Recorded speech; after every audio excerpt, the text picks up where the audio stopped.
السلام علیکم ورحمۃ اللہ وبرکاتہ۔ پیارے بھائیوں، میں نے آپ کے لیے ایک بہترین ٹاپک لایا ہے۔ آئیے چلتے ہیں ہم اپنے ٹاپک کی طرف۔ نحمدہ ونصلی علی رسولہ الکریم، اما بعد فاعوذ باللہ من الشیطان الرجیم، بسم اللہ الرحمن الرحیم۔ السلام علیکم ورحمۃ اللہ وبرکاتہ۔ ہمارے آج کی موضوع ہے چاند دیکھ کر روزہ رکھنے اور چاند دیکھ کر روزہ توڑنے کا بیان۔ عن ابن عمر رضی اللہ تعالی عنہ قال قال رسول اللہ صلی اللہ علیہ وسلم اذا رأيتم الهلال فصوموا واذا رأيتموه فافطروا فإن غم عليكم فاقدروا له، او كما قال على النبي صلى الله عليه وسلم ان الله وملائكته يصلون على النبي يا أيها الذين آمنوا صلوا عليه وسلموا تسليما، اللهم صل وسلم دائما أبدا على حبيبك خير الخلق كلهم۔ پیارے بھائیو، حضرت عبداللہ ابن عمر رضی اللہ تعالی عنہما کہتے ہیں کہ رسول اللہ صلی اللہ علیہ وسلم نے فرمایا، جب تم چاند دیکھ لو تو روزہ رکھو اور چاند دیکھ کر ہی روزہ توڑا کرو، اور اگر چاند بادل کی وجہ سے مشتبہ ہو جائے تو 30 دن کی تعداد پوری کرو۔ اس حدیث سے یہ معلوم ہوا کہ روزہ رکھنے اور چھوڑنے میں چاند دیکھنا ضروری ہے، محض پھل کی حساب کافی نہیں۔ رہا یہ مسئلہ کہ ایک علاقہ کی رویت دوسرے علاقہ والوں کے لیے معتبر ہوگی یا نہیں، تو اس مسئلہ میں علماء کا اختلاف ہے۔ رویت ہلال کا مسئلہ ہمیشہ بحث کا موضوع بنا رہتا ہے، اس لیے اس مسئلہ کی وضاحت ضروری ہے۔ اگر کسی جگہ چاند نظر آ جائے تو کیا سارے مسلمانوں کے لیے واجب ہے کہ وہ اس رویت کی بنا پر روزہ رکھے یا روزہ توڑ دے، یا ہر ملک اور علاقہ کے لوگ اپنے ملک کی مطلع کے مطابق چاند دیکھ کر اس کی اعتبار کریں اور اس کے مطابق عمل کرے؟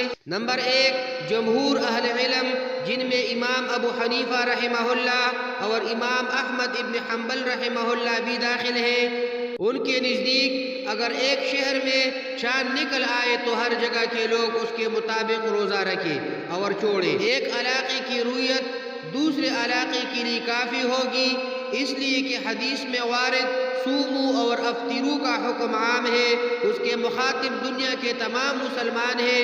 ان کے نزدیک رویت ہلال میں مطالعہ کے اتفاق اور اختلاف کا کوئی اعتبار نہیں۔ نمبر 2، علماء کی ایک جماعت جن میں امام شافعی رحمہ اللہ سر فہرست ہے، ان کے نزدیک رویت ہلال کے مسئلے میں اختلاف مطالعہ مؤثر اور معتبر ہے۔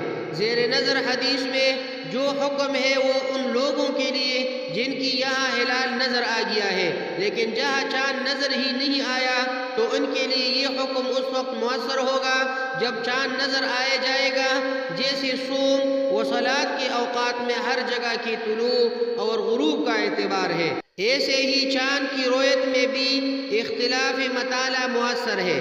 اس لیے ایک علاقہ کی رویت دوسرے علاقے کے مسلمانوں کے لیے کافی نہیں۔ اس حدیث کے مخاطب صرف وہ مسلمان ہیں جنہوں نے چاند دیکھا ہو، اور جن علاقے کے مسلمانوں نے چاند دیکھا ہی نہیں وہ اس کے مخاطب نہیں ہے۔ اس لیے ہر علاقے کے لیے اپنی اپنی الگ الگ رویت ہے جس کے مطابق وہ روزہ رکھنے اور عید منانے کا فیصلہ کریں گے۔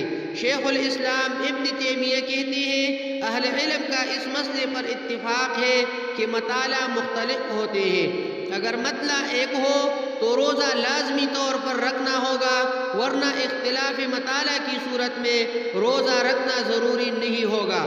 شافعیہ کی صحیح ترین قول نیز حنبلی مذہب کا ایک قول یہی ہے۔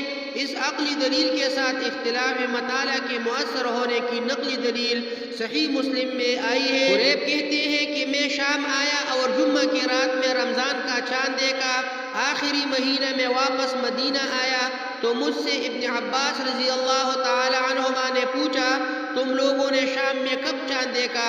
تو میں نے جواب دیا کہ جمعہ کی رات کو لوگوں نے چاند دیکھا اور روزہ رکھا۔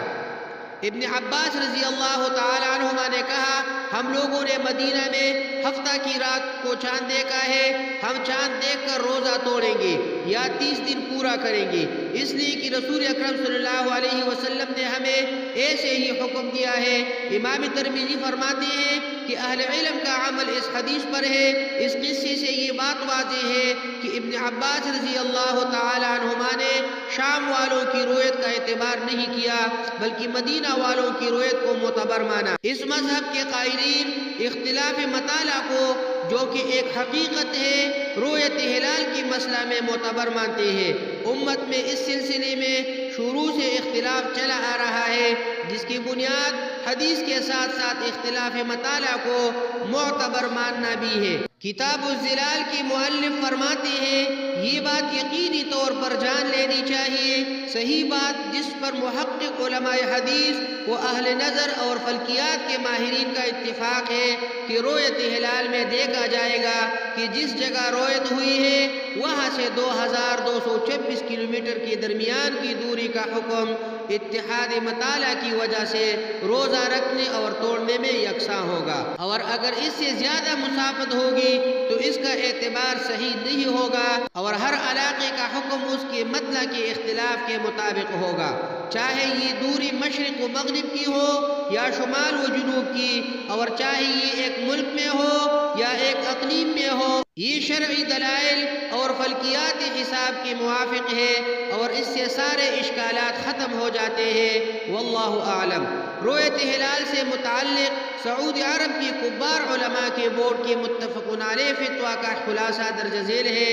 اختلاف مطالعہ ضروری طور پر معلوم و مشہور چیز ہے جس کے بارے میں کوئی اختلاف ہے ہی نہیں۔ ہاں علماء کے نزدیک اس کے معتبر ماننے اور نہ ماننے کے درمیان اختلاف ہے۔